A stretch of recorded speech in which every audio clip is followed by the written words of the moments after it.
ఇంటి నిర్మాణంలో ఉత్తర దిక్కు ఎందుకు ముఖ్యమైంది?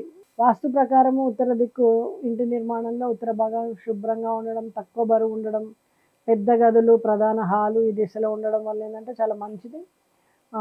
పునర్నిర్మాణం చేసుకుంటే సరిగ్గా మనకి ఆరోగ్యం గానీ, సుఖశాంతుల్ని గానీ ఇస్తుంది. నీటి సరఫరా ట్యాంకులు గానీ, బావులు గానీ ఉత్తర దిశలో ఉండడం మంచిది. అలాగే ఉత్తర దిక్కులో నీటి ప్రవాహము, నీటి మూల్యం ఉండడం, మంచినీటి ట్యాంకులు గానీ, గార్డెన్‌లు గానీ ఇవన్నీ గూడా ఆ వ్యక్తికి శాంతి, ఆరోగ్యాన్ని ఇస్తుంది. నీటి మూలాలు ఈ దిశలో ఉంటే ఏంటంటే ధనము, ఆరోగ్యము పెరుగుతాయి. వాస్తులో ఈ దిశలో నీరు నిల్వ చేయడం మంచిది. కానీ ఇక్కడ ఎత్తులో ఉండేటివి కట్టకుండా లోతులో ఉండేటివి చూసుకోవాలి.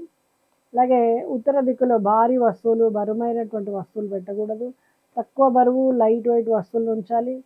మెటల్ వస్తువులు, నీటి ట్యాంకులు ఉత్తర భాగంలో ఉంచితే శుభం. గది, ఆఫీసు, హాలు ఉత్తర దిశలో ఉంటే మంచిది. ఉత్తర భాగంలో పగుళ్ళు, రంధ్రాలు ఉండకూడదు.